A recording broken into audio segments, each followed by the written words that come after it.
नमस्कार मित्रों। कॉलेज की परीक्षाएं, फाइनल की परीक्षाएं होगी। ये यूजीसी ने अपनी गाइडलाइन में कहा है कि हायर एजुकेशन की फाइनल की परीक्षा करवानी अनिवार्य है। वो भी आप सितंबर तक करा सकते हैं। अभी प्रेस कॉन्फ्रेंस पर उच्च शिक्षा मंत्री महर्षि भाटी ने कहा है कि हम इस संबंध में मुख्यमंत्री से बात करेंगे। अंतिम फैसला मुख्यमंत्री का होगा। दोस्तों, क्या फैसला लेता है मुख्यमंत्री, अभी हमें उसका इंतजार रहेगा। खबर का रुख कर लेते हैं। हायर एजुकेशन में फाइनल ईयर स्टूडेंट्स को परीक्षा देनी होगी। यूजीसी ने यूनिवर्सिटी और कॉलेज के लिए निर्देश जारी कर दिए हैं। फाइनल ईयर की परीक्षा सितंबर 2020 तक कराने की छूट दे दी गई है। उच्च शिक्षा की परीक्षाओं के लिए बनाई गई कमेटी की रिपोर्ट को मंजूरी अब दे दी है। यूजीसी ने शिक्षा की गुणवत्ता बनाए रखने का हवाला दिया है। अंतर्राष्ट्रीय स्तर पर प्रतिस्पर्धा के लिए जरूरी है परीक्षा। यूजीसी की ओर से कहा गया है ऑनलाइन, ऑफलाइन या फिर ब्लेंडेड पद्धति से ये परीक्षा हो सकेगी। फाइनल ईयर स्टूडेंट्स को बैकलॉग भी क्लियर करना होगा। परीक्षा में शामिल न होने पर स्पेशल एग्जाम में मौका मिलेगा। सिर्फ इस सत्र के लिए ही ये व्यवस्था लागू होगी।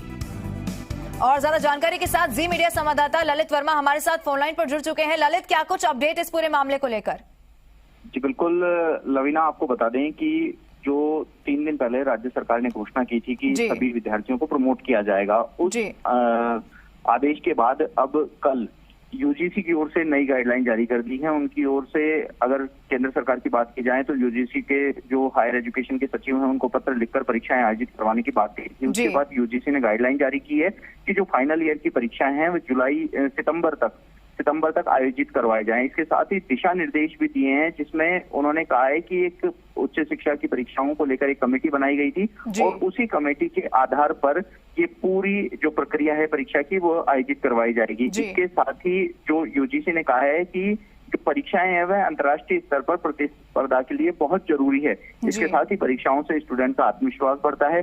हालांकि यूजीसी ने कहा है कि ऑनलाइन या ऑफलाइन मोड जो ब्लेंडेड पद्धति है उसके आधार पर परीक्षाएं करवाई जा सकती हैं। साथ ही स्टूडेंट को बैकलॉग है, जो उनकी बैक लगी हुई रहती है प्रीवियस या पहले की जो कक्षाओं में, उनको भी क्लियर करना होगा।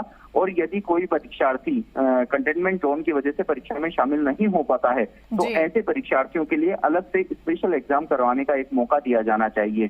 ये व्यवस्था सिर्फ 2019-20 के सत्र में लागू होगी। तो वहीं जो यूजीसी ने प्रदेश की सभी यूनिवर्सिटीज और उच्च शिक्षण संस्थाओं को एक छूट भी दी है कि एकेडमिक और एडमिशन कैलेंडर के कार्यक्रम को वो फिर से जारी कर सकते हैं। ऐसे में अब राजस्थान के जो परीक्षार्थी हैं असमंजस की स्थिति में, राजस्थान की अगर बात की जाए तो राजस्थान में उच्च शिक्षा की परीक्षाएं 15 जुलाई से प्रस्तावित थी, तो वहीं टेक्निकल एजुकेशन की परीक्षाएं वह 16 जुलाई से प्रस्तावित थी।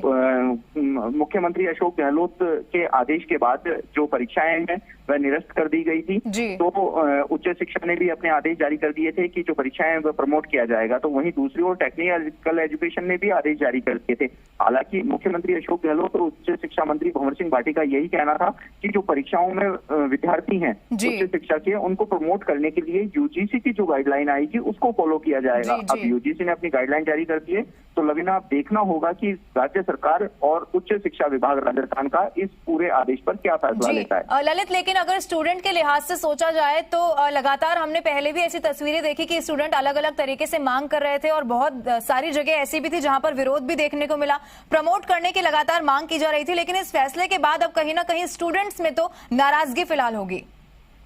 जी बिल्कुल, आपको बता दें कि जो एनएसयूआई और एबीवीपी परीक्षाओं को लेकर 2 धड़ों में बट गई थी। एनएसयूआई जहां पूरे प्रदेश स्तर में एक आंदोलन चला रही थी कि परीक्षाएं हैं वह आयोजित नहीं कराई जाएं, तो वहीं दूसरी ओर उनकी बात की जाए एबीवीपी के, तो एबीवीपी ने परीक्षाओं के आयोजन को लेकर एक आंदोलन चलाया था कि परीक्षाएं आयोजित कराई जाएं। तो ऐसे में एक बार फिर से एनएसयूआई नए सिरे से रणनीति बनाने में जुट गया है, क्योंकि जब यूजीसी ने आदेश जारी कर दिए हैं तो कल सोशल मीडिया पे भी जो एनएसयूआई के पदाधिकारी थे, चाहे प्रदेशाध्यक्ष हो चाहे यहाँ के प्रवक्ता हो, उन्होंने सोशल मीडिया पर भी ये आह्वान किया था कि एक बार राज्य सरकार से फिर से वार्ता की जाएगी और वार्ता के बाद ही आगे की कोई रणनीति तैयार की जाएगी। तो वहीं यूजीसी के गाइडलाइन गाइडलाइन जारी करने के बाद एबीवीपी की ओर से इसका स्वागत किया गया है।